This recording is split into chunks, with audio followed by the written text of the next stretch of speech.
പിതാവിന്റെയും പുത്രന്റെയും പരിശുദ്ധാത്മാവിന്റെയും നാമത്തിൽ ആമേൻ. ഈശോയിൽ സ്നേഹം നിറഞ്ഞവരെ, ഇന്ന് ഡിസംബർ മാസം 28 തിരുസഭയിൽ കുഞ്ഞിപ്പൈതങ്ങളുടെ തിരുനാൾ പ്രത്യേകമായി ആഘോഷിക്കുന്ന ദിവസമാണ്.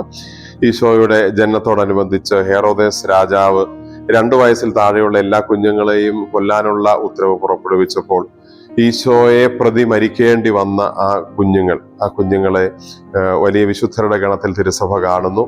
ആ കുഞ്ഞുങ്ങളുടെ പ്രാർത്ഥന സ്വർഗത്തിലിരുന്ന് നമ്മളെ എല്ലാം സഹായിക്കട്ടെ.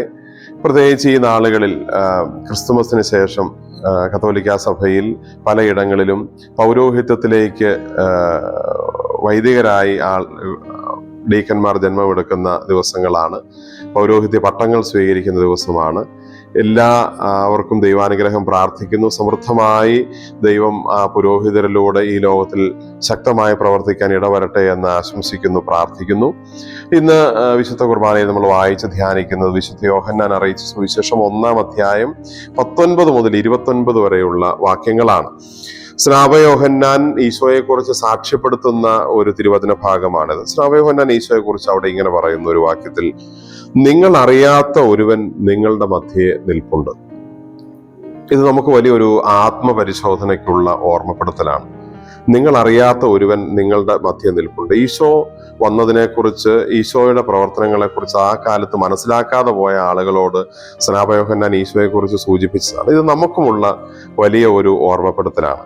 തന്റെ മനുഷ്യാവതാരത്തിലൂടെ നമുക്കായി സ്വയം നൽകി ഇപ്പോഴും നമ്മെ സ്നേഹിച്ചുകൊണ്ടിരിക്കുന്ന, നമ്മളുടെ കൂടെ ആയിരിക്കുന്ന, നമ്മളുടെ കൂടെ വിശുദ്ധ കുർബാനയായി ജീവിച്ച് നമ്മൾ എന്നും ഉൾക്കൊള്ളുന്ന ഈശോയെ നമ്മൾ അറിയാതെ പോകുന്നുണ്ടോ? നിങ്ങൾ അറിയാത്ത ഒരുവൻ നിങ്ങളുടെ ഇടയിൽ നിൽപ്പുണ്ട്.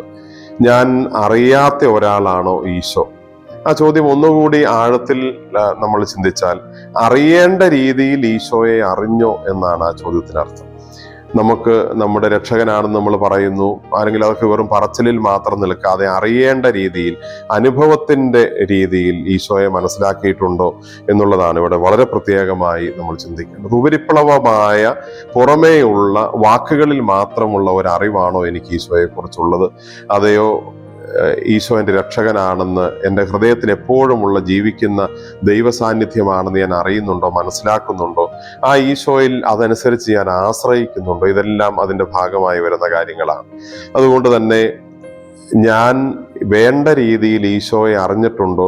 അതോ ക്രിസ്മസ് ഒക്കെ വെറും ഒരു ആഘോഷം മാത്രമായി എൻ്റെ സമീപത്തുകൂടി വന്നു പോവുകയായിരുന്നു? അതോ എനിക്ക് അതിൽ പൂർണ്ണമായി ഉൾച്ചേരാൻ പറ്റിയോ എന്ന് ആത്മശോധന ചെയ്യാൻ ഈശോ ആവശ്യപ്പെടുന്നു.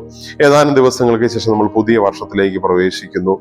ഈശോയെ കാണാൻ വന്ന ജ്ഞാനികൾക്ക് പുതിയ വഴി തുറന്ന് കിട്ടി എന്ന് തിരുവചനം പറയുന്നു. അവർ മറ്റൊരു വഴിയെ സ്വന്തം ദേശത്തേക്ക് പോയി.